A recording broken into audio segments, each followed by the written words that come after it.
Hey everyone, this is PrinceWatercress and welcome to a brand new Let's Play. This time around it is Bomberman 93 for the TurboGrafx 16 and PC Engine. Been a while since I did a TurboGrafx 16 game, and I just remembered that this game existed and I had never done a Bomberman game for the channel, so I decided, hey, why not? Might as well go ahead and show the demo. Yes, you do have lightning striking and the little light flashing there. I apologize if this flashing drives you nuts in any way whatsoever, because that's how the first stage is. As you can tell by the demo, you blow up these destructible blocks with bombs. You also use the bombs to destroy enemies. And you also have to find power-ups that not only make your bombs better, but also you do other things to just give you extra lives, or let you drop more bombs, or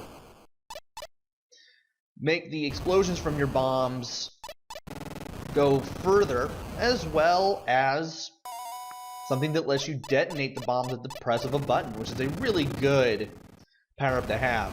And once you beat all those enemies, you have to look for the exit, and thankfully the exit was found very quickly in that demo.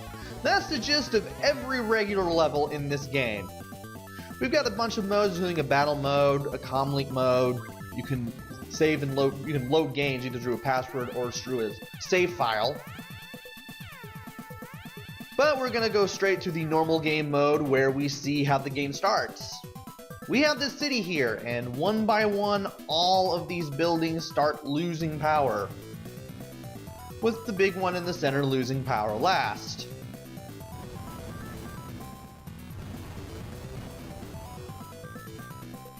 Here is the Black Bomberman, who is the main antagonist of the game. And there is the White Bomberman, whom we will be playing as. He is the main protagonist. The Black Bomberman throws these 6 golden chips into the sky, and these comets just swoop in and pick them up. And the 6 comets take 1 chip to 1 planet each. We will have to go through all 6 of these planets in order to get the chips back, bring power to the city, and make everything as it was again. And hopefully take care of the Black Bomberman as we do that. But not before he takes care of us by throwing a big bomb that somehow the White Bomberman can't avoid. And as he speeds away in his little spaceship there, we are pretty much in the vicinity of the 6 planets. And the first one that we go to is Planet Quarry. I will do 1 world per video. And I really love the spiraling stars here on this screen, by the way. At the beginning of every world, you learn about the boss. First boss of the game is Digger. Watch out for his fireballs after he warps. Very useful info, considering that we can remember it, of course. And it's time for A1. First of 8 levels in Planet Quarry. And you kind of know the drill from the demo. Blow up the destructible blocks, find the power-up if you can, destroy all the enemies, and keep bombing blocks until you look for the exit. The purple guys that are moving around very slowly, they do just that. They move around very slowly. They're not very smart at all. Sometimes they may turn a corner, sometimes they may not. Either way, they'll eventually run into your bombs and your explosions, if you can trap them well enough. At the beginning of the game, you can't move very fast, and you can only drop 1 bomb, which has an explosion that goes in 4 directions, and the directions go 1 tile forward. Because we found that power-up, which was that little square with the flame on it, we extended the reach of our explosions, so now they go in all the cardinal directions 2 tiles forward in each one. So we extended our explosion range by 1 tile in each of the 4 cardinal directions.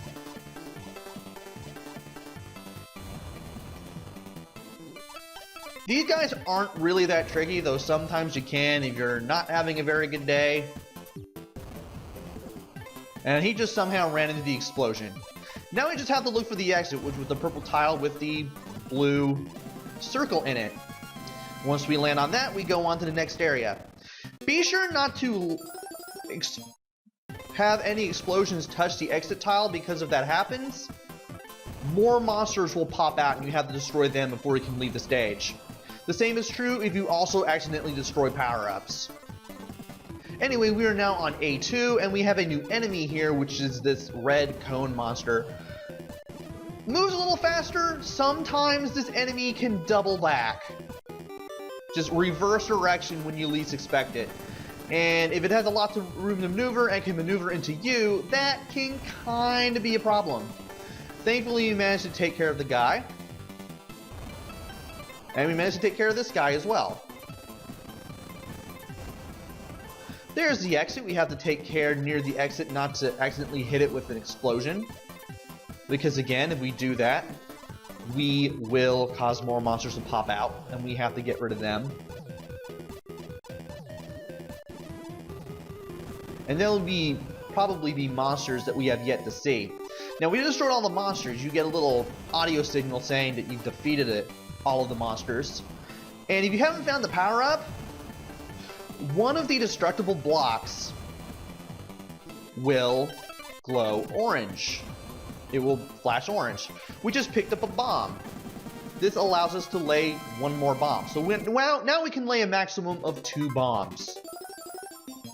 Time for A3. We have a new enemy there in the lower right-hand corner. This little rock monster that takes a few steps and then just hides into this little rock. And when he's hiding in this little rock, when he's standing still like that, you can't hurt him. You can only hurt him while he's moving. And I got that guy right where I want him. The destructible blocks, which are the purple blocks, purple rocks in this case, are always going to be in random patterns every time you start a round. So they're not always going to be in the same position twice. Same can be said about the exits as well as the power-ups. So it's a different game every time you play.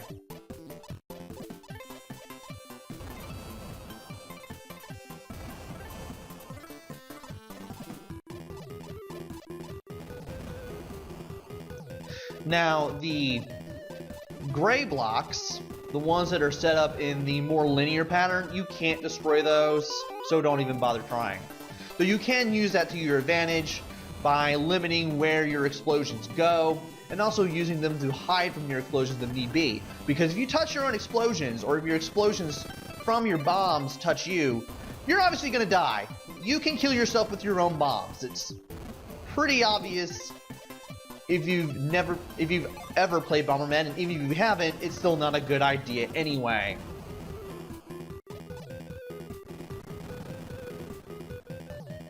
And I got this guy untrapped, which means I have to do something a little clever, a little more clever to get rid of this guy.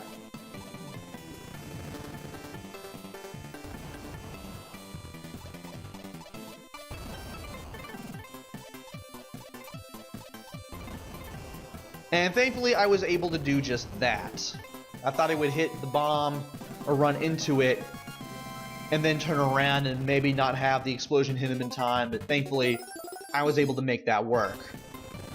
Next up is this green monster that we see on the left-hand side of the screen.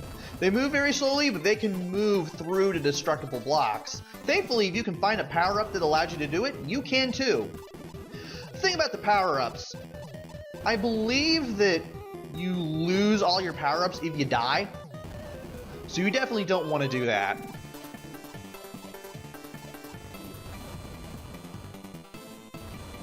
And I will take that kill, even though I wanted to kill both of those monsters at the same time. As long as I can get rid of the red cone monster, I pretty much have it easy from there on in.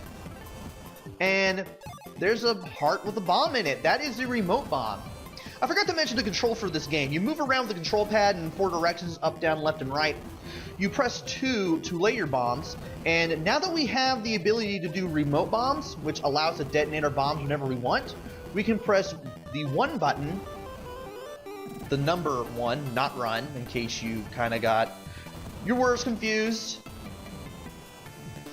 You can use that to detonate your bombs when you have collected the remote bomb power-up. You can now detonate your bombs anytime you want once you pick it up. It took me a while to get the exit here, and here's an interesting fact.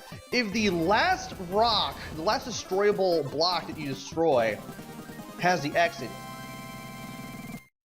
and you uncover the exit on the very last destructible block that there is, a power-up in the form of a yellow flower will show up, and if you pick it up, it gives you 500 points. But that's only if if you uncover the exit from the very last destructible block that is left. You have to have one left, and then you have to uncover the exit from there. Basically, you have to find the exit in the last possible destructible block. That's what I'm trying to say. We have a new enemy here, or had a new enemy in the form of that flying pterodactyl-like enemy, that little blue pterodactyl bird-like enemy. And they go a little faster than the green guy that we met in the last round, last area, what have you. And they can double back. They can be very annoying if you're not careful.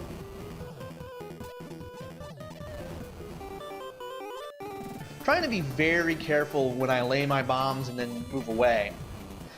It is very possible to blow yourself up with your own bombs even when you have the ability to detonate them anytime you want, because you unintentionally trap yourself in a corner or trap yourself between a bomb and a block, and you don't have the means of moving through a destructible block.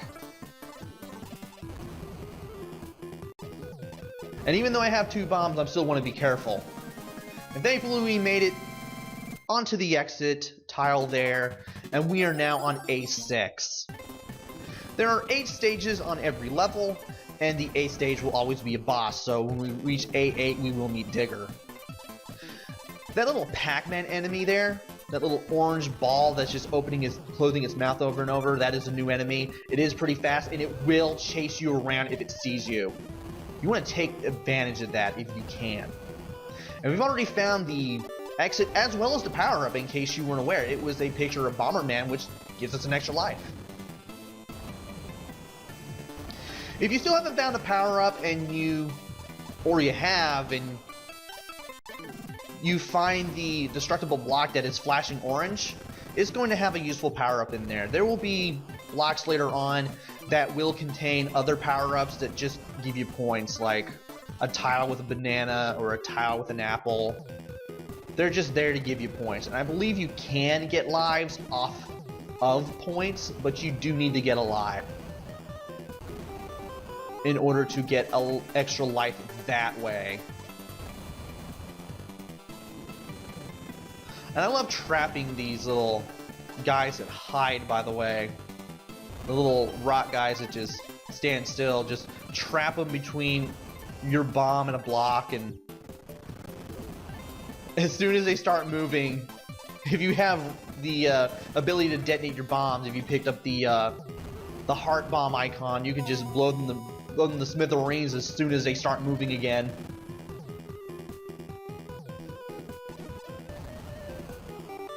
And with that, we are able to make our way to the exit here.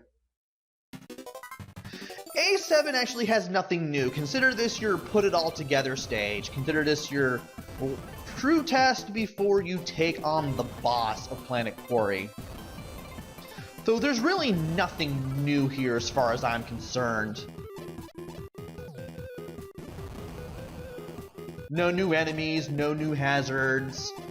You'll see hazards and obstacles in later worlds. Don't worry.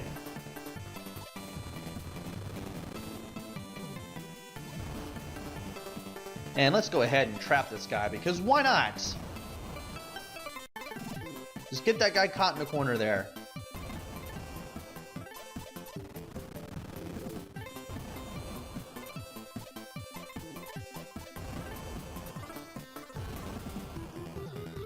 There should be a power up here somewhere that I can use. And there it is. This power up will allow you to walk through walls. Now, the only walls you can walk through are the destroyable blocks. There was another one that looked like that, I believe, but it had the little orange lines near or in front of a bomb that I forgot to mention. And that one lets you walk through your own bombs. So in case you accidentally trap yourself, you can just walk through your own bomb as long as you still have the power-up. And yes, you can take power-ups with you between stages, which is cool. You only lose them if you die. So in a way, if you get far enough in the game gives you power-up to allow you to cheat in a way. But in the same time, it doesn't make the game very breakable. It is possible to die due to a really dumb error. And now we're facing Digger. Digger will shoot flames in the direction that he is facing. And you have to hit him with your bombs while he's standing there. Do not place your bombs in front of him because the fire will destroy the bombs. The bombs won't explode, but they will just disappear. After a few hits, he will split into two, and him and his clone will attack. You can hit either one and it'll work just fine. And don't do what I did here. Do not stay in the corner. You will risk getting hurt and giving yourself a lot less room to maneuver. You don't want to do that. And as long as they're blinking like that, they can't hurt you to the touch. You can touch enemies in this game and they will still hurt you just from touching them. And when Digger turns orange, you want to stay away from the sides of him because he will shoot flames to the sides instead of straight ahead of in whatever direction he's facing. Thankfully, when you hit him while he's orange, that's the last hit you need. And then you'll get the first chip and the exit and a little splash screen of you and the boss doing something, while the word Bomberman is said in a really weird high-pitched voice. But that is it for Planet Quarry, the first world in the game. Join me next time where I take on the next world. Until then, this is PrinceWatercress. Take care, stay safe, and thanks for watching!